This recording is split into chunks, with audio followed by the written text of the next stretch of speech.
Hello बच्चों, कैसे हो आप लोग? अच्छे होंगे बेटा। बेटा मैं आपको सिखा रही थी अनुवाद। अनुवाद में बेटा बेटा मैं आपको पांचों लकार से अनुवाद बता चुकी हूँ और आप लोगों को समझ में आ गया होगा। ठीक है बेटा। तो आज मैं आपको सिखाऊंगी कारक चिन्ह से अनुवाद। ठीक है, तो जान लेते हैं आज हम कारक से अनुवाद कैसे करते हैं। देखते हैं बेटा हम कारक से अनुवाद। कारक कारक अनुवाद कारक अनुवाद। ठीक है बेटा। कारक अनुवाद आज हम बेटा जानेंगे। कारक अनुवाद में बेटा हम जानते हैं आज द्वितीय विभक्ति कर्म कारक। ठीक है, द्वितीय विभक्ति से आज हम जानेंगे द्वितीय विभक्ति। कौन सी विभक्ति? द्वितीय। द्वितीय विभक्ति विभक्ति कर्म कारक। द्वितीय विभक्ति और आपका हो जाता है ये कर्म कारक। ठीक है बेटा। द्वितीय विभक्ति कर्म कारक और कर्म कारक का बेटा चिन्ह क्या हो जाता है? इसमें कर्म कारक का चिन्ह होता है बेटा आपका को। चिन्ह चिन्ह ठीक है, चिन्ह होता है बेटा इसका को। ठीक है बेटा, आगे इतना समझ में। अब जानते हैं बेटा हम कर्म कारक से अनुवाद। ठीक है, तो देखते हैं हम कर्म कारक से अनुवाद। अनुवाद वाक्य हमारा हो जाता है बेटा इसमें शेर लड़के को देखता है। ठीक है, क्या वाक्य हो गया हमारा? वाक्य हमारा इसमें बनता है शेर शेर लड़के को देखता है। लड़के को देखता है। देखता है बेटा, ये मैं आपको पहले ही बता चुकी हूँ सारा कि इसमें कौन सी विभक्ति कौन सी लकार किस तरह से प्रयोग करना होगा। तो ये जो मैंने आपको पहले ही जो लकार से बताए हैं वहां से आप देख लेंगे। ठीक है, आगे शेर लड़के को देखता है। अब शेर की संस्कृत क्या हो जाएगी बेटा? ठीक है, सिंह। तो क्या लिखोगे? सिंह सिंह। ठीक है, सिंह। अब किसे देख रहा है? लड़के को। अब आपको क्या करना है बेटा? यहाँ पे लड़के में आपको कर्म कारक क्या है? कर्म कारक। ठीक है, तो लड़के में आपको जो चिन्ह आपका हो गया को, तो लड़के में यहाँ पे आपको द्वितीय विभक्ति का प्रयोग करना है। ठीक है, तो लड़के में आप द्वितीय विभक्ति का प्रयोग करोगे। इसमें आपको द्वितीय विभक्ति का प्रयोग करना है। तो क्या करोगे? सिंह है बालकम। बालकम बेटा, बालकम। देखो द्वितीय विभक्ति में आप बालक के रूप देखोगे। बालक है बालकौ, बालकान, बालकम। कितने लड़के को देखता है?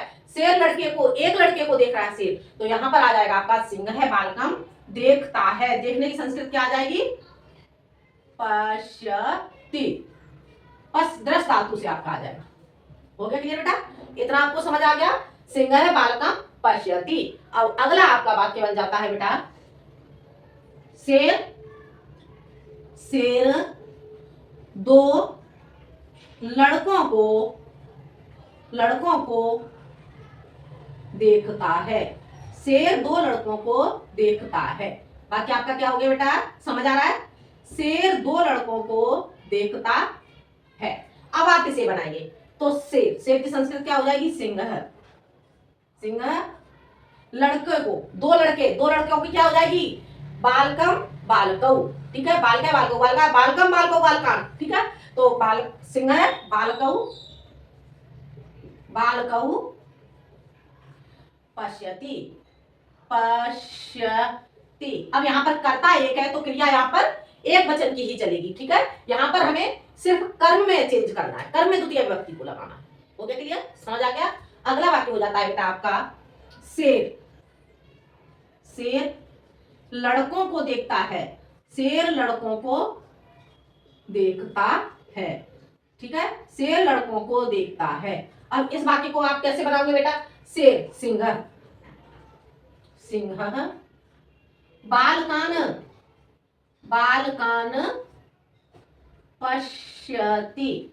बालकान पश्यति। ठीक है, अब इतना बेटा आपको समझ में आ गया। बालकम बालकौ बालकान। ठीक है, द्वितीय विभक्ति की में आपके इस तरह से रूप चलेंगे। हो गया क्लियर? अगला वाक्य हो जाता है बेटा हमारा बाघ हिरणों को मारता है। बाघ बाघ बाघ हिरणों को मारता है। बाघ हिरणों को मारता है। अब बेटा हमें ये वाक्य बनाना है। बाघ हिरणों को मारता है। अब बाघ की संस्कृत क्या हो जाएगी? व्याघ्र व्याघ्र। व्याघ्र। ठीक है बेटा। हिरणों की संस्कृत क्या हो जाएगी? मृगान। बहुवचन में मृगान। मारना, मारने की संस्कृत क्या आ जाएगी बेटा? हंती। हंती। इतना आगे बेटा समझ में? बाघ हिरणों को मारता है तो व्याघ्र मृगान हंती। हो गया क्लियर? इतना बेटा आपको समझ आ गया होगा। अगला वाक्य हो जाएगा बेटा आपका, छात्र गुरु को नमस्कार करता है। ठीक है, छात्र गुरु को नमस्कार करता है। छात्र गुरु को नमस्कार, छात्र गुरु को नमस्कार करता है। बेटा इस वाक्य को बनाओगे। ठीक है, छात्र है गुरुम, छात्र है गुरुम, गुरुम नमति, नमति। ठीक है, नमस्कार करता है। ठीक है, छात्र विद्यालय को जाएगा। ठीक है, छात्र विद्यालय को जाएगा। छात्र विद्यालय को जाएगा। बेटा छात्र विद्यालय को जाएगा। अब हम इस वाक्य को बनाएंगे तो क्या बनाएंगे इसे? छात्र है, छात्र है। ठीक है, अब विद्यालयम छात्र है, विद्यालयम, विद्यालयम क्या करता है? विद्यालय को जाएगा। तो इसमें लगाओगे गमिष्यति, गमिष्यति। हो गया क्लियर बेटा? छात्र विद्यालय को जाएगा। छात्र यहाँ पर जाएगा, गागी के लिए मैंने आपको बताया था, उसमें आप लट लकार का प्रयोग करेंगे। हो गया क्लियर बेटा? इतना आपको समझ आ गया होगा। इसके बाद बेटा आगे हमारा वाक्य हो जाता है, कुत्ता बिल्ली को मारता है। कुत्ता बिल्ली को मारता है। कुत्ता बिल्ली को मारता है। अब कुत्ता की संस्कृत क्या होता है बेटा? कुत्ता की संस्कृत हो जाएगी आपको कुक्कुरह। ठीक है, क्या हो जाएगी कुत्ता की संस्कृत? कुक्कुरह।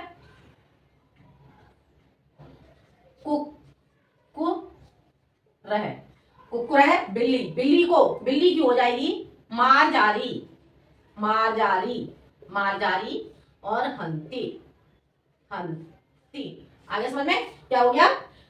कुक्कुरह मारजारी हंती। कुत्ता को हम बोलेंगे बेटा कुक्कुरह, मारजारी हो गया आपका बिल्ली के लिए, हंती मार। हो गया क्लियर? इतने वाक्य बेटा आपको समझ में आ गए होंगे। ठीक है, आगे बढ़ते हैं, हम आगे देखते हैं बेटा। आगे देखेंगे बेटा हम सूत्र के अनुसार। ठीक है, तो सूत्र हमारा क्या हो जाएगा? सूत्र हमारा हो जाएगा आगे गत्यार्थक कर्मणि द्वितीया, गत्यार्थक कर्मण द्वितीया। सूत्र हो जाएगा हमारा बेटा गत्यार्थक, गत्यार्थक कर्मणि, गत्यार्थक कर्मणि द्वितीया। ठीक है, क्या हो गया सूत्र हमारा? गत्यार्थक कर्मण द्वितीया। ठीक है, अब इसमें क्या बताया गया बेटा? गत्यार्थक जो गति करने वाले होते हैं। ठीक है, जहां पर गत्यार्थक शब्दों का प्रयोग किया जाएगा तो वहां पर हम कौन से? द्वितीय विभक्ति का प्रयोग करेंगे। ठीक है, जहां गति हो रही होगी, जिन वाक्यों में गति हो रही है तो वहां पर हम द्वितीय विभक्ति का प्रयोग करेंगे। तो जानते हैं बेटा हम इसके बारे में? देखो, जिन क्रियाओं में गति होती है, उनमें कर्म में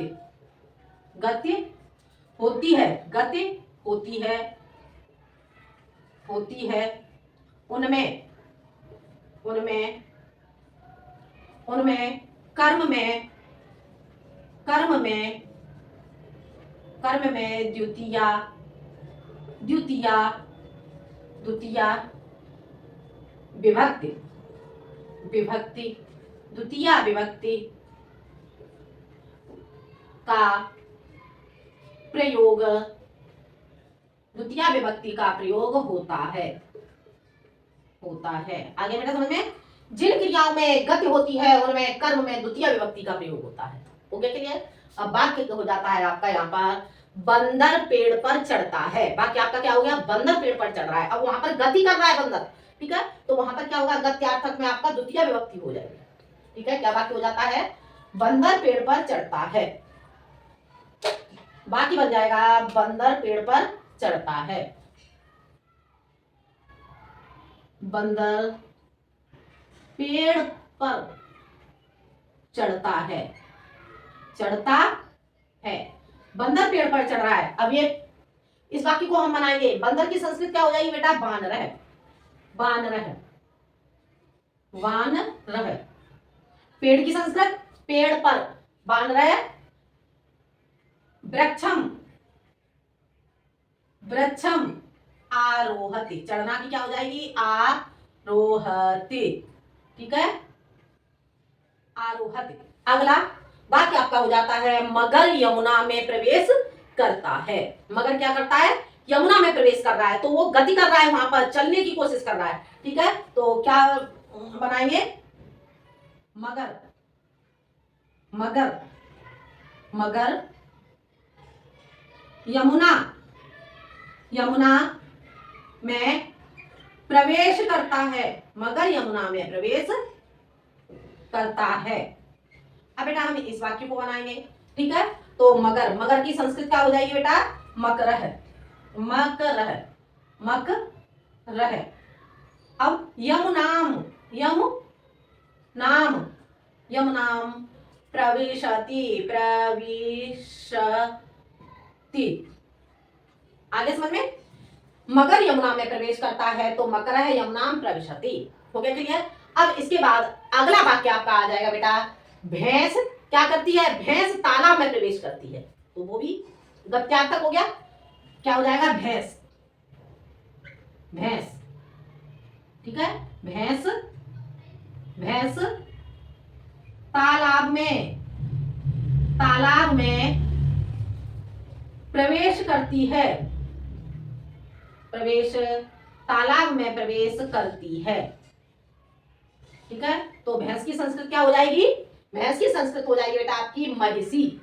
महिषी, महिषी। ठीक है, महिषी, महिषी। सरोवरम, सरोवरम क्या हो जाएगा? प्रवि, प्रविशति। प्रविशत कितनी? एक भैंस प्रवेश कर रही है। ठीक है, अब ये बात आपको समझ में आ गया होगा। भैंस, महिषी, सरोवरम, प्रविशति। हो गया क्लियर? अगला वाक्य हम बना लेते हैं बेटा, लड़के कक्षा में प्रवेश करते हैं। लड़के, लड़के, लड़के, लड़के कक्षा में या कमरे में। ठीक है, कमरे में, कमरे में, कमरे में, कक्षा में, कमरे में प्रवेश करते हैं। तो यहां पर भी गत्यार्थक हो गया। तो अब इसमें लड़के, लड़के की संस्कृत क्या हो जाएगी? बालकाः, बालकाः। कक्षाम, कक्षाम। अब क्या हो जाएगा? प्रविशन्ति, प्रविशन्ति। ठीक है, बालकाः कक्षाम प्रविशन्ति। हो गया क्लियर? इतना आपको समझ आ गया बेटा? ये आपका द्वितीय विभक्ति से वाक्य आपके बन जाते हैं। ठीक है, अब इसके बाद आ जाता है मैं गंगा में प्रवेश करती हूं। मैं, उत्तम पुरुष से भी देख लो एक वाक्य, मैं गंगा में प्रवेश करती हूं। प्रवेश करती हूं, करती हूं। मैं कहां प्रवेश कर रही हूं? गंगा में। मैं की संस्कृत क्या हो जाएगी बेटा? अहम, अहम गंगाम, गंगाम, अहम गंगाम क्या? प्रविश्यामि, प्रविश्यामि। ठीक है, प्रविश्यामि। ठीक है, इतना बेटा आपको समझ में आ गया? ये आपके गत्य, गत्यार्थ कर्मण द्वितीया सूत्र के अनुसार ये वाक्य आपके बन जाते हैं। हो गया क्लियर बेटा? इतना आपको समझ में आ गया होगा बेटा? अब आगे बढ़ते हैं। हम आगे जानते हैं बेटा, हम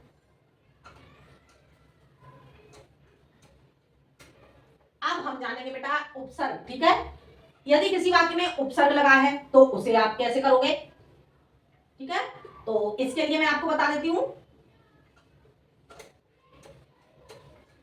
जानते हैं बेटा हम आगे। देखो, यदि किसी क्रिया से पूर्व, यदि, यदि, यदि यदि किसी क्रिया से पूर्व, यदि किसी क्रिया, यदि किसी क्रिया से पूर्व, यदि किसी क्रिया से पूर्व उपसर्ग लगा हो, उपसर्ग लगा हो, लगा हो तो लगा हो तो कर्म में द्वितीय विभक्ति आती है। कर्म में द्वितीय विभक्ति आती है। आगे बेटा समझ में, यदि किसी क्रिया से पूर्व उपसर्ग लगा हो तो कर्म में द्वितीय विभक्ति आती है। ठीक है, और आगे यदि उपसर्ग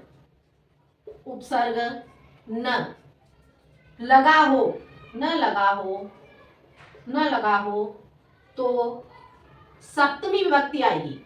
सप्तमी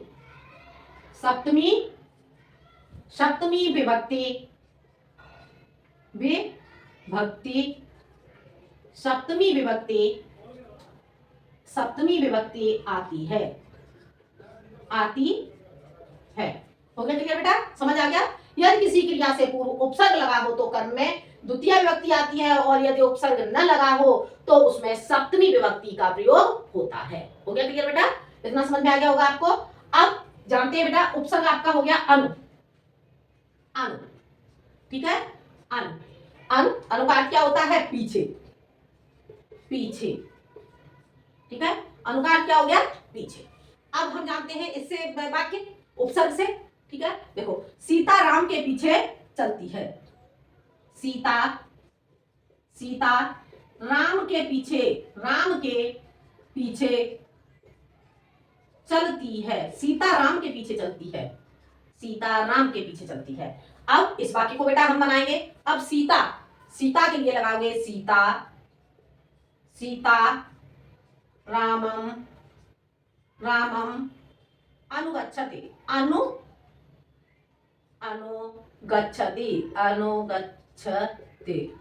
सीता राम के पीछे चलती है, अनुगच्छति। ठीक है, अगला वाक्य आपका हो जाएगा बेटा, राजा सिंहासन पर बैठता है। राजा सिंहासन पर बैठता है। बेटा अब हम इस वाक्य को बनाएंगे। ठीक है, राजा सिंहासनम, राजा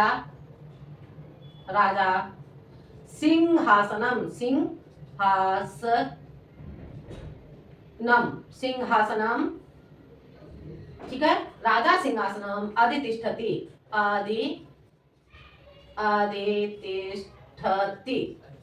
हो गया क्लियर बेटा, समझ आ गया क्या हो गया? राजा सिंहासन पर बैठता है, राजा सिंहासनम अधितिष्ठति। हो गया क्लियर। आगे देखते हैं बेटा हम इसमें, वाक्य आपका ये बन जाता है। अगला वाक्य हो जाएगा, अध्यापक कुर्सी पर बैठता है। ठीक है, अध्यापक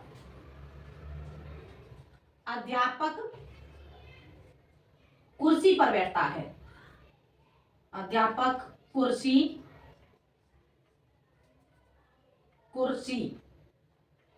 पर बैठता है।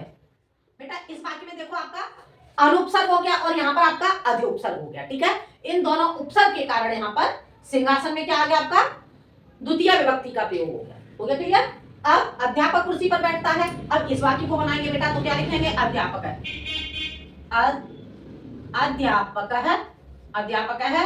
क्या कर रहा है?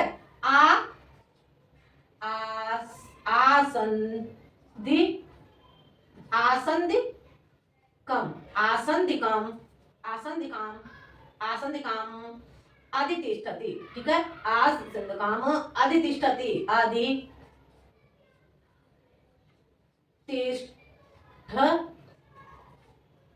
ठीक है। अगर बेटा हम यहाँ पर इस वाक्य को बनाएंगे, देखो ऐसे बना देते हैं, अध्यापकम। ये तो आपका हो गया द्वितीय विभक्ति का प्रयोग करके। अब यहाँ पर अध्यापक कुर्सी पर बैठता है। अब यहाँ पर यदि हम उपसर्ग ना हो, इसमें हम उपसर्ग का प्रयोग नहीं करेंगे, तो यहाँ पर क्या आ जाएगा? अध्यापकम अध्यापकम। आसंदिकायाम, आसंदिकायाम, आसंदिकायाम तिष्ठति। क्या हो जाएगा यहाँ पर आपका? हो जाएगा बेटा अभी तिष्ठति की जगह तिष्ठति। ठीक है, यहाँ पर हमने उपसर्ग हटा दिया तो यहाँ पर हमने सप्तमी विभक्ति का प्रयोग कर लिया। हो गया क्लियर बेटा? इतना आपको समझ में आ गया होगा। अगला वाक्य आपका बन जाता है राम वन में रहते हैं। राम वन में रहते हैं। राम वन में रहते हैं।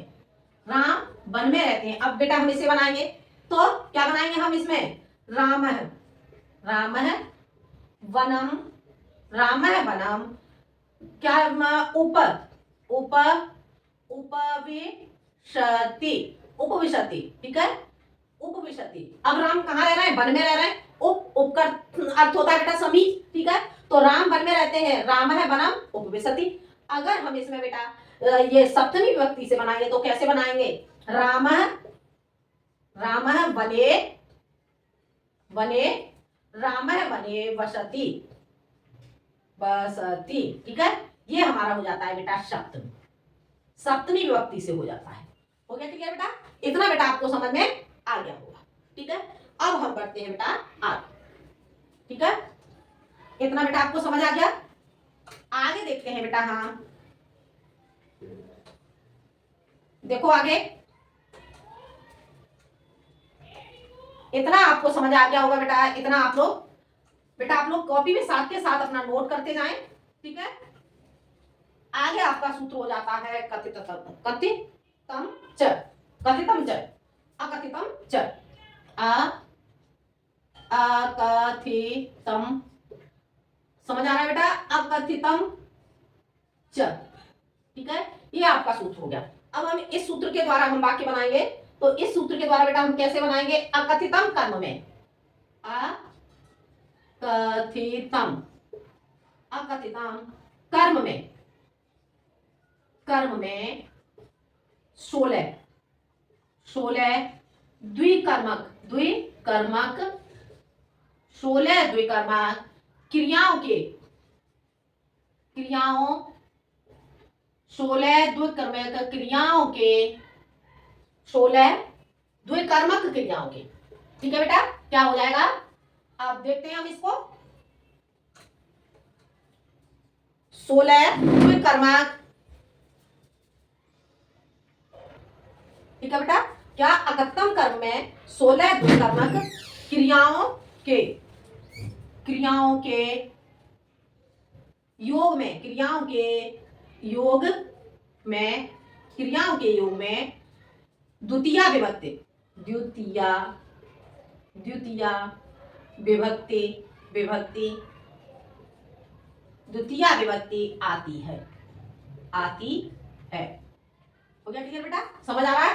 अकत्तम कर्म में 16 द्विकर्मक क्रियाओं के योग में द्वितीया विभक्ति का प्रयोग होता है। और आपकी 16 द्विकर्मक क्रियाएं कौन सी होती हैं? तो जान लेते हैं हम 16 द्विकर्मक क्रियाएं। ठीक है, और कौन सी होती हैं? दोह, दोह। ठीक है, दोह का अर्थ क्या हो जाएगा बेटा? दोहना, दोहना। ठीक है, उसके बाद आपका आता है याच, याच, याच का हो जाएगा बेटा आपका मांगना, मांगना। ठीक है, उसके बाद आता है आपका पच, पच, पच का हो जाएगा पकाना, पकाना। ठीक है, उसके बाद आपका आता है बेटा दंड, दंड। ठीक है, और इसका हो जाएगा आपका बेटा दंड, दंड देना। ठीक है, इतना समझ आ गया आपको? दो, दोहना, याच, मांगना, पच, पकाना, दंड, दंड देना। ठीक है, उसके बाद हो जाएगा आपका रुद्र, रुद्र, रुद्र। ठीक है, रुद्र का आपका हो जाएगा बेटा रोना, रुद्र, रोना। ठीक है, उसके बाद हो जाएगा बेटा आपका प्रच्छ, प्रच्छ का हो जाएगा बेटा आपका क्या? पूछना, पूछना।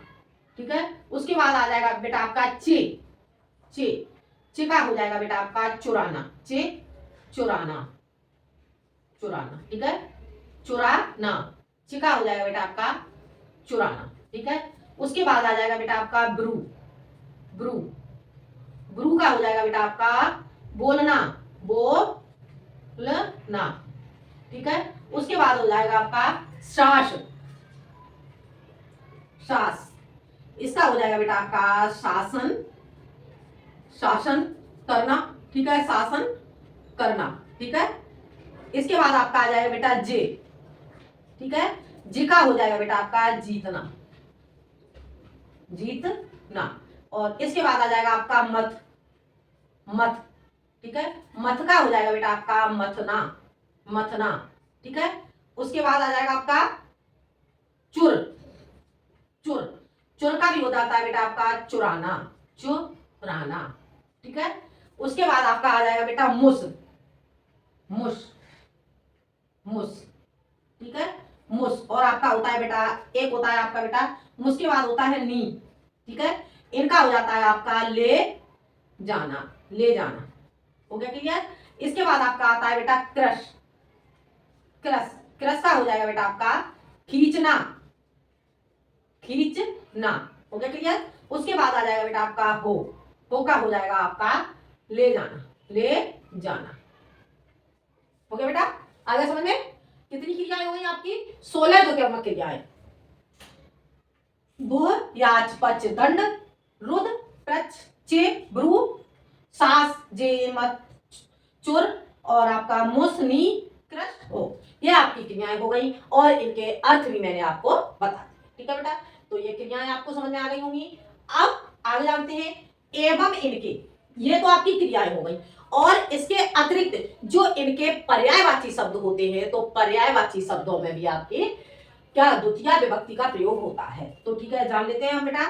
एवं, एवं, एवं क्या जानेंगे बेटा हम? एवं इनके, एवं इनके पर्यायवाची, पर्यायवाची, पर्यायवाची क्रियाओं, क्रियाओं, क्रियाओं के योग में, योग में, कर्म में, कर्म में द्वितीय विभक्ति, कर्म में द्वितीय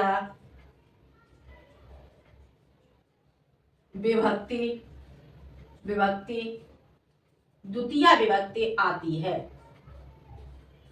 आती है, ठीक है बेटा। एवं इनके पर्यायवाची क्रियाओं के योग में कर्म में द्वितीय विभक्ति का प्रयोग किया जाता है। हो गया क्लियर बेटा? ये आपकी 16 क्रियाएं हो गई और इनके पर्यायवाची शब्द, ठीक है। अब जानते हैं बेटा हम इससे आगे, ठीक है, इतना आपने नोट कर लिया होगा बेटा। आगे हम जानेंगे, इसके आगे देख लेते हैं।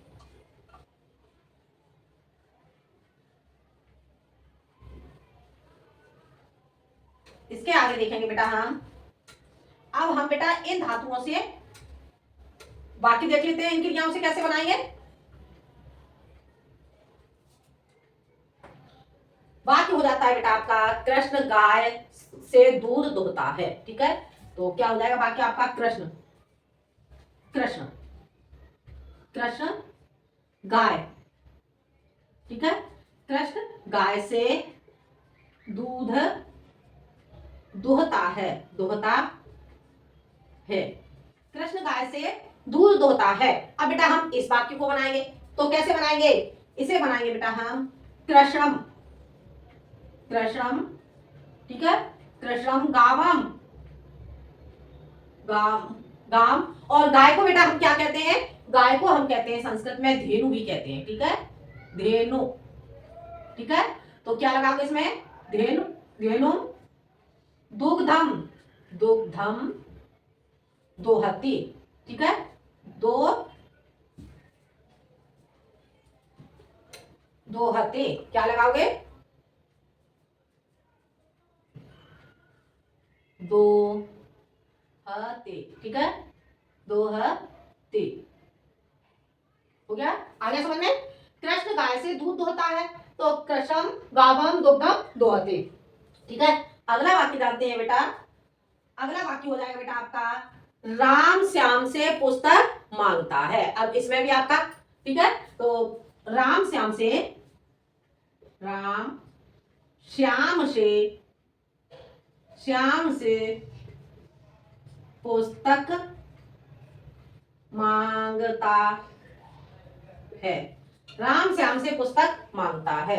तो इसका आ जाएगा बेटा राम श्याम से पुस्तक मांगता है। इस वाक्य को कैसे करेंगे हम? राम, ठीक है, इसे हम कैसे बनाएंगे? राम श्यामम, राम श्यामम, श्यामम पुस्तकम, पुस्तकम अव्याच याचती, ठीक है, ऐसे बनाएंगे बेटा राम श्यामम। अब इसे यहां पर क्या है बेटा? आपका स्वर आ रहा है, वो व्यंजन। तो व्यंजन के लिए मैंने आपको कैसे बताया था, इस तरह से लगा दोगे, राम श्यामम पुस्तकम याचती। हो गया क्लियर बेटा? ये आपको समझ में आ गया होगा, ठीक है। अगला वाक्य देखते हैं बेटा। इतना बेटा आपने समझ लिया। अब इसके बाद हम बेटा जानते हैं आपका अगला सूत्र हो जाएगा बेटा, इसमें अगला हो जाएगा आपका अंतरांतरीण, अंतरांतरीण, अंतरांतरीण, ठीक है, ये आपका अगला सूत्र हो गया। अब इस सूत्र से भी हमें द्वितीया का प्रयोग करना है। अब इस सूत्र का अर्थ क्या होता है ये समझ लेते हैं बेटा, अंतरांतरीण, ठीक है। तो अंतरा, अंतरा का अर्थ क्या हो गया बेटा? अंतरा, ठीक है, अंतरा का अर्थ हो गया, अंतरा का अर्थ हो गया बेटा आपका बीच में, बीच में, ठीक है। और इसके बाद हो जाएगा बेटा आपका अंतरेण, अंतरेण, अंतरेण, इसका हो जाएगा बेटा आपका बिना, बिना, ठीक है। के योग में, योग में द्वितीय विभक्ति, योग में द्वितीय विभक्ति आती है, द्वितीय विभक्ति आती है, विभक्ति आती है, आती है, ठीक है। हो गया क्लियर बेटा? समझ आ गया? अंतरांतरेण, अंतरा का अर्थ हो गया बीच में और अंतरेण बिना, ठीक है। के योग में द्वितीय विभक्ति का प्रयोग होता है। हो गया क्लियर? ये बेटा मैंने आपको जो द्विकर्मक धातुएं थी उससे मैंने आपको ये दो वाक्य बताए, बाकी के आप इसी तरह से बना लोगे, ठीक है बेटा। आप प्रैक्टिस जरूर करोगे, इसमें प्रैक्टिस बहुत जरूरी है, ठीक है। तो अंतरांतरेण, अब इससे बेटा आपको ये समझ में आ गया होगा। अब जानते हैं बेटा हम इससे वाक्य, ठीक है। गंगा और यमुना के बीच में, गंगा और यमुना के, यमुना के बीच में, बीच में कौन है? सरस्वती, सरस्वती है। गंगा और यमुना के बीच में सरस्वती है। अब हम इस वाक्य को कैसे बनाएंगे बेटा? तो हम जान लेते हैं बेटा इस वाक्य को बनाना। गंगा, गंगा, गंगा, यमुना, यमुना च, गंगा यमुना च, गंगा यमुना च, अंतरा, बीच के लिए क्या बताया था बेटा? अंतरा, अंतरा, ठीक है। गंगा यमुना बीच के लिए आपका आ गया अंतरा, ठीक है। सरस्वती, सरस्वती, सरस्वती है की संस्कृत क्या हो जाएगी बेटा? अस्ति। हो गया क्लियर? क्या बन गया? गंगा यमुना च अंतरा सरस्वती अस्ति, ठीक है। बीच में, बीच के लिए आपका आ गया अंतरा। हो गया क्लियर? अब इसमें क्या हो जाएगा? गंगा यमुना च अंतरा सरस्वती अस्ति। अब अगला वाक्य आपका हो जाएगा बेटा राम के बिना, राम के बिना, राम के बिना, राम के बिना यह कार्य, यह कार्य, राम के बिना यह कार्य कौन करेगा? कौन करेगा? राम के बिना यह कार्य कौन करेगा? अब बेटा हम इस वाक्य को बनाएंगे, राम के बिना यह कार्य कौन करेगा? तो राम के बिना, रामम, रामम के बिना। अब बिना के लिए यहां पर बेटा मैंने क्या बताया था आपको? अंतरेण, ठीक है। अंतरेण, अंतरेण इदम, इदम, इदम कार्यम, इदम कार्यम कह, कह करिष्यति, कौन करेगा? करिष्यति, यहां पर हमने लट लकार का प्रयोग कर लिया, ठीक है। रामम अंतरेण इदम कार्यम कह करिष्यति। हो गया क्लियर बेटा? समझ आ रहा है? अंतरेण, हो गया क्लियर? इतना आपको समझ में आ गया होगा, ठीक है। अब बढ़ते हैं बेटा हम आगे, आगे देखते हैं बेटा हम इसके बाद, इसके बाद बेटा हम जानेंगे अगला सूत्र। बेटा इसमें आपके जो कारक है, कारक में आपके सूत्रों के द्वारा अनुवाद बढ़ जाते हैं। ठीक है, आगे देखते हैं, अगला सूत्र हो जाएगा बेटा अवितय परितय समयानिक्सा हा प्रतियोगे द्वितीया। ठीक है, क्या हो जाएगा, अवितय परितय समयानिक से हा प्रतियोगे द्वितीया, ये अगला सूत्र है आपका। तो जानते हैं बेटा हम इसे, सूत्र को जान लेते हैं हम, सूत्र। ठीक है, अकथितम गत्यार्थक कर्मण, ये सारे क्या है बेटा सूत्र, जो मैंने आपको पहले बताया था, गत्यार्थक कर्मण, अकथितम, अंतरांतरण, ये सभी हमारे सूत्र हैं। ठीक है, अब वो कौन सा हमारा आ जाएगा, अवितय परितय, अवितः, अवितः, अवितः परितः, अवितः परितः, परितः समया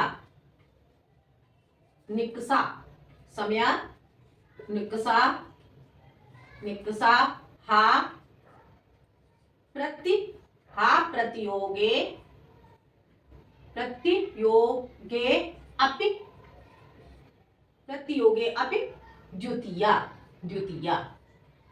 ठीक है बेटा, इस तरह से हो जाएगा आपका सूत्र। क्या हो गया, अवितय परितय समयानिक्सा हा प्रतियोगे पे द्वितीया। ठीक है, इस तरह से आपका ये सूत्र बन जाता है। अब जानते हैं बेटा हम अब इस सूत्र के बारे में। ठीक है, तो क्या जानेंगे, इसके इसमें बेटा आपका आ जाता है, इसके अतिरिक्त और आपके वाक्य आते हैं उभयतः, उभयतः, इसके बाद आता है बेटा आपका सर्वतः, सर्वतः, और उपर्युपर, उपर्युपर, उपर्युपर। ठीक है, उपर्युपर, और इसके बाद आता है आपका अधोधः, अधोधः। ठीक है, उभयतः, सर्वतः, उपर्युपर, अधोधः, अधोधः, और इसके बाद आ जाता है बेटा आपका दिक्, दिक्। ठीक है, और उसके बाद आ जाता है आपका हा, हा। ठीक है, हा इन, ये आपके हो गए। ठीक है, इन, इन अन्यान्यो, इन अन्यान्यो। ठीक है, इन अन्यान्यो यानी कि इन अन्य में भी, इन अन्य वाक्यों में भी आपका क्या होगा, इन अन्यान्यों में, अन्यान्यों के योग में, इन अन्यान्यों के योग में, योग में द्वितीया, द्वितीया विभक्ति, विभक्ति का प्रयोग होता है, प्रयोग होता है, प्रयोग होता है, प्रयोग होता है। आगे बेटा समझ में, इतना बेटा आपको समझ में आ गया होगा। ठीक है, अब हम जानते हैं बेटा आग, इसमें आके अब हम इसके वाक्य जानेंगे। अब देखो अवितय परितय, अब हम इसके बारे में जानेंगे, अवितय और परितय, अभितः, परितः, अवितः परितय। अब अवितय और परितय का अर्थ क्या हो गया, अवितय परितय का अर्थ हो गया बेटा, जैसे आपके वाक्य आते हैं, वाक्यों में कहीं चारों ओर आ जाता है, तो इसके लिए आप क्या लगाओगे, अवितय परितय। ठीक है, अवितय परितय चारों ओर, चारों ओर। ठीक है, अवितय परितय चारों ओर। अब बाकी इसमें बन जाता है आपका विद्यालय, विद्यालय, विद्यालय, विद्यालय के, विद्यालय के चारों ओर, विद्यालय के चारों ओर क्या है, वृक्ष है, वृक्ष है। ठीक है, वाक्य आपका क्या बन गया बेटा, वृक्ष समझ आ रहा है आपको, विद्यालय के चारों ओर वृक्ष हैं,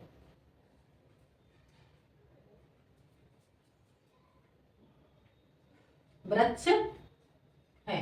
अब इस वाक्य को कैसे बनाएंगे बेटा, इसे देख लेते हैं हम। तो इस वाक्य को बनाएंगे बेटा हम विद्यालयम, विद्यालयम,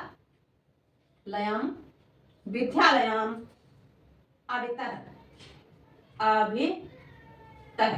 ठीक है, अवितः, अवितः लगा दोगे या फिर परितय लगा दोगे, परितः, परितः। ठीक है, दोनों में से कोई सा एक भी लगा, एक लगा दोगे। ठीक है, अवितय या परितय। ठीक है, तो अवितय, परितय, विद्यालय, अवितय परितय, वृक्षा, वृक्षाः क्या है, वृक्ष हैं। ठीक है, तो वृक्षा, अवितय परितय वृक्षा सन्ति, सन्ति। ठीक है, क्या आ गया, विद्यालयम अवितय परितय वृक्षा सन्ति, क्योंकि बहुत सारे वृक्ष हो गए। ठीक है, तो ये वाक्य बन गया आपका।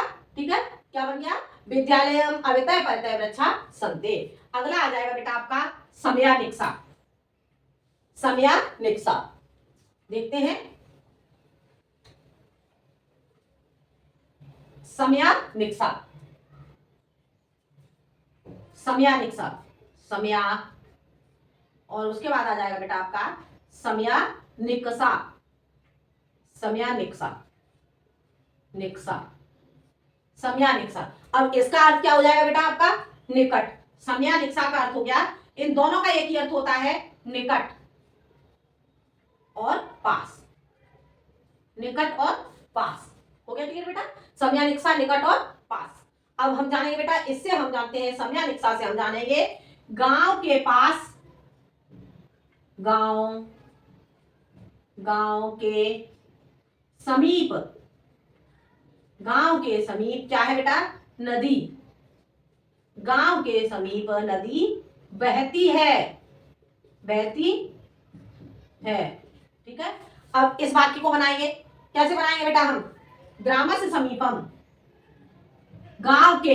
अब इसमें हम यहां पर बेटा गांव के, यहां पर हम षष्ठी विभक्ति का प्रयोग करेंगे, तो कैसे करेंगे? ग्रामस्य,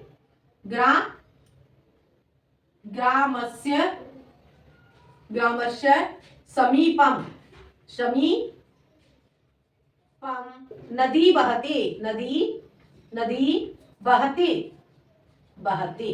ये तो बन गया आपका बेटा षष्ठी से। ठीक है, और यदि हम इसमें निक्सा, समयानिक्सा का प्रयोग करेंगे, तो यहाँ पर हमें क्या करना होगा? द्वितीय विभक्ति का प्रयोग करेंगे। तो द्वितीय विभक्ति से हम कैसे बनाएंगे? ये हो गया आपका षष्ठी से, षष्ठी। ठीक है, अब हम बनाएंगे इसे ग्रामम, ग्रामम, ग्रामम निक्सा, निक्सा, ग्रामम निक्सा, या लगा देंगे इसमें हम समया। ठीक है, निक्सा या समया, समया, नदी, नदी बहती, बहती। हो गया क्लियर बेटा? इतना समझ में आ गया? ग्रामम निक्सा या समया, नदी बहती। इतना बेटा आपको समझ में आ गया? अब आगे बढ़ते हैं बेटा। आगे क्या हो जाएगा? आगे वाक्य हम देखते हैं आपका हा। हा से देखते हैं बेटा, पहले हम इस सूत्र को ही कंप्लीट कर लेते हैं। ठीक है, हा, हा से हम वाक्य बनाएंगे बेटा आपका। या क्या? समयानिक्सा यहां तक हो गया, अब हम हा पे पहुंच गए, हा से बनाएंगे हम। तो इसमें वाक्य लिखेंगे हा दुष्ट, हा, हा से बनाएंगे हम इसे। ठीक है, तो इसमें लिखेंगे हम, वाक्य हमारा हो जाएगा हा दुष्ट, दुष्ट तूने, हा दुष्ट तूने क्या किया, क्या किया। ठीक है, हा दुष्ट तूने क्या किया। अब इस वाक्य को बनाएंगे तो कैसे लिखेंगे हम इसमें संस्कृत में? हा, हा, हा दुष्टम, दुष्टम। ठीक है, तूने के लिए त्वम, इदम, इदम, हा दुष्ट तूने यह क्या किया। ठीक है, तूने यह, यह क्या किया। ठीक है, तो इदम, इदम किम अकरोह, अकरोह, अकरोह। ठीक है, वाक्य हमारा क्या बन गया? हा दुष्ट तूने यह क्या किया। तो हा दुष्ट तुम इदम किम अकरोह। यदि यहाँ पर यह नहीं लगा होगा तो क्या बना दोगे? हा दुष्ट तुम किम अकरोह। हो गया क्लियर बेटा?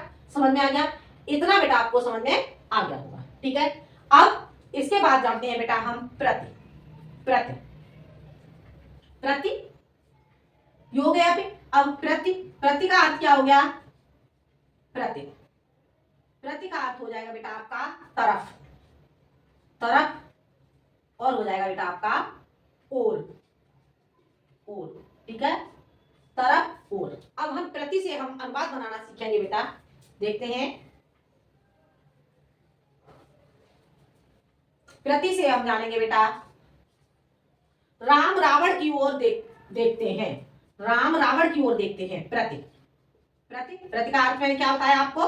प्रति का अर्थ में बताया मैंने आपको तरफ, और क्या हो जाएगा इसका अर्थ? ओर, ओर, तरफ और ओर। ठीक है, राम रावण की ओर देखते हैं, राम रावण की ओर, राम रावण की ओर देखते हैं, और देखते हैं। राम रावण की ओर देखते हैं। बेटा हम इस वाक्य को बनाएंगे तो कैसे बनाएंगे? हम इस वाक्य को बनाएंगे रामः रामः रावणम रावणम रावणम प्रति, और के लिए हो गया प्रति, पश्यति पश्यति। ठीक है, अब अगला वाक्य हम देख लेते हैं। अगला वाक्य हो जाता है हमारा सीता राम की ओर देखती है। सीता सीता राम की ओर देखती है। सीता राम की ओर देखती है। सीता राम की ओर देखती है। अब इस वाक्य को हम बनाएंगे तो क्या बनाएंगे? सीता रामम प्रति, ठीक है, सीता रामम प्रति पश्यति, सीता रामम रामम सीता रामम रामम, और लेकिन इसमें प्रति लगाएंगे तो कैसे बन जाएगा? रामम प्रति पश्यति पश्यति। आगे बेटा समझ में? सीता राम की ओर देखती है, सीता रामम प्रति पश्यति। हो गया क्लियर बेटा? इतना आपको समझ में आ गया होगा। ठीक है, तो इस सूत्र से बेटा आपको समझ में आया। अब आगे जानते हैं बेटा हम आगे उभयतः। ठीक है, उभयतः का क्या हो गया बेटा? दोनों। उभयतः ये आ जाएगा आपका उभयतः का क्या हो जाएगा बेटा? आपका दोनों ओर। उभयतः अब इसका अर्थ क्या हो गया? दोनों ओर। ठीक है, दोनों ओर। अब हम इससे वाक्य जान लेते हैं। सड़क के दोनों ओर वृक्ष हैं। सड़क के दोनों ओर वृक्ष हैं। ठीक है, क्या हो गया वाक्य आपका? सड़क के दोनों ओर वृक्ष हैं। सड़क के दोनों ओर वृक्ष हैं। बेटा हम इस वाक्य को बनाएंगे तो कैसे बनाएंगे बेटा? हम इस वाक्य को जानते हैं। देखो सड़क के दोनों ओर, तो इसे बनाएंगे हम बेटा। सड़क की संस्कृत क्या हो जाएगी बेटा? सड़क के दोनों ओर वृक्ष हैं, तो इसे लिखेंगे बेटा हम। सड़क का हो जाएगा आपका मार्ग। ठीक है, तो मार्गम उभयतः, दोनों ओर की संस्कृत क्या हो गई? उभयतः मार्गम उभयतः वृक्षाः संते। ठीक है, सड़क के दोनों ओर वृक्ष हैं, मार्गम उभयतः वृक्षा संते। हो गया क्लियर? इतना समझ में आ गया बेटा आपको? आगे इसके बाद उभयतः के बाद आ जाता है बेटा आपका सर्वतः का अर्थ क्या हो जाएगा? सर्वतः का अर्थ होता है बेटा आपका सब ओर। ठीक है, सब ओर। यहां तक पहुंच गए? सर्वतः का अर्थ क्या हो गया? सब ओर। अब उसका बेटा बाकी बनाएंगे हम। गांव के सब ओर खेत हैं। गांव के सब ओर खेत हैं। ठीक है, गांव के सब ओर खेत हैं। अब बेटा हम इस वाक्य को बनाएंगे तो कैसे बनाएंगे? ग्रामम सर्वतः क्षेत्राणि। ठीक है, क्षेत्राणि सन्ति। ग्रामम सर्वतः क्षेत्राणि, खेत को क्या कहते हैं? क्षेत्राणि ग्रामम सर्वतः क्षेत्राणि सन्ति। हो गया क्लियर बेटा? समझ आ गया?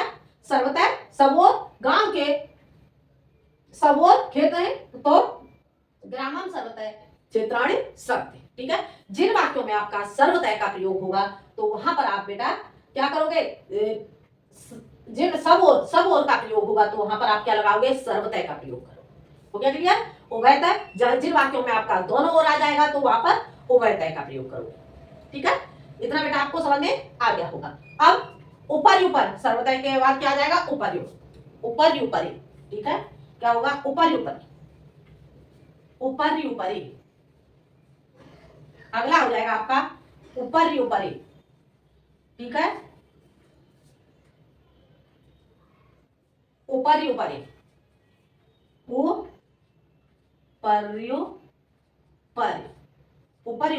अब ऊपरी का अर्थ क्या हो जाएगा बेटा? ऊपरी ठीक ऊपर। हमारे ठीक ऊपर क्या है? आसमान है, छत है। ठीक है, तो ऊपरी का अर्थ हो जाएगा ठीक ऊपर।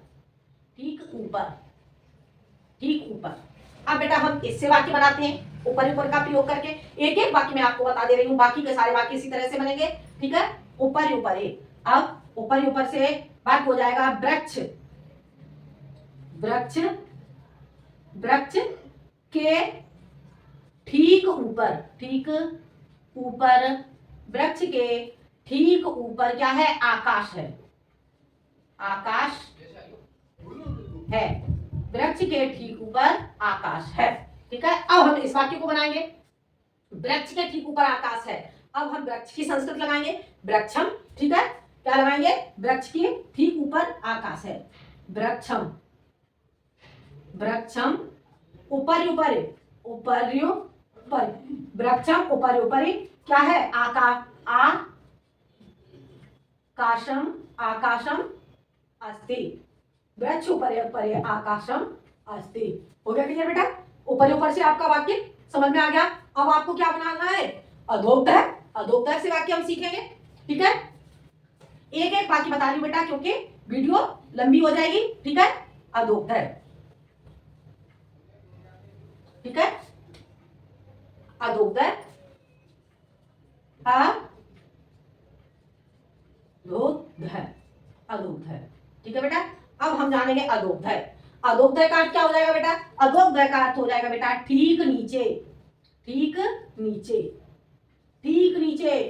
इसका होगा ऊपर ऊपर का हो गया ठीक ऊपर, और इसका हो जाएगा आपका ठीक नीचे। ठीक है, ठीक ऊपर और ठीक नीचे। ठीक है, आगे समझ में? अब हम इससे वाक्य बनाएंगे। इससे वाक्य हम कैसे बनाएंगे बेटा? अधोक्तः से वृक्ष के ठीक नीचे क्या है? वृक्ष के ठीक नीचे, ठीक नीचे क्या है? वृक्ष के ठीक नीचे जल, जल ले रहे हैं। ठीक है, ठीक नीचे क्या है? जल है। ठीक है, अब इस वाक्य को बनाएंगे। इस वाक्य को हम बेटा कैसे बनाएंगे? वृक्षम,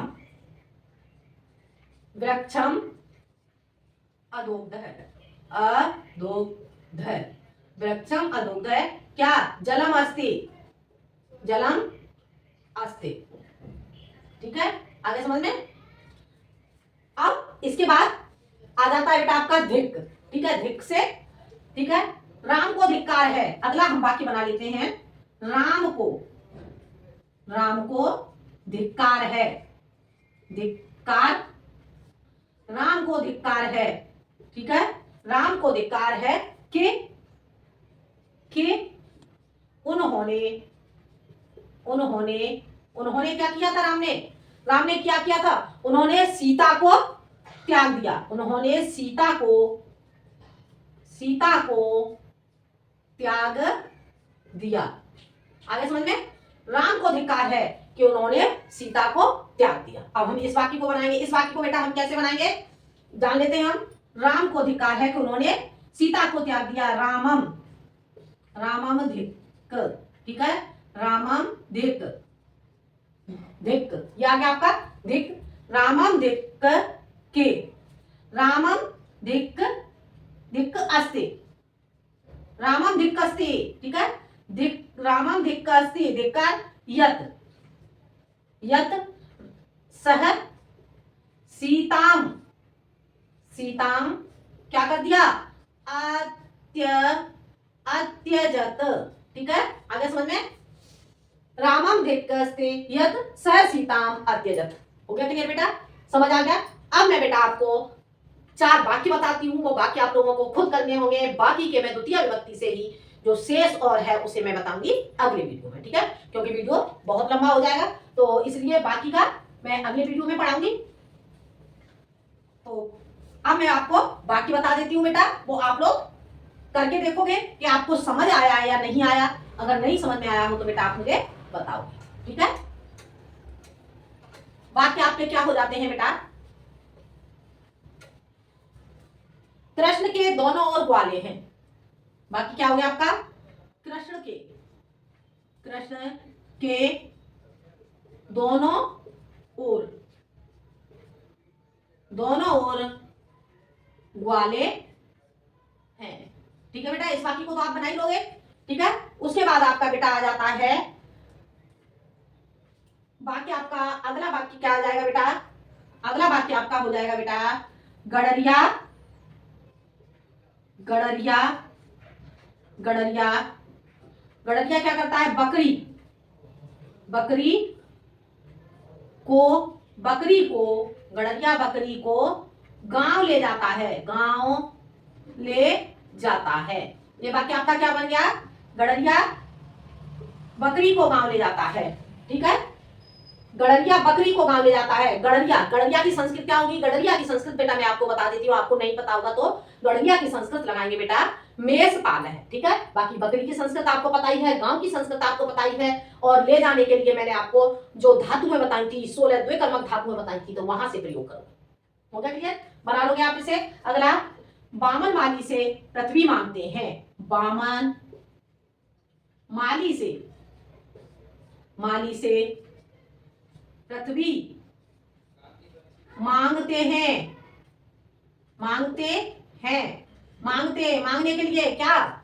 16 द्विकर्मक धातुओं में ये भी पहुंच गया, और यहां पर क्या लगाओगे? याच।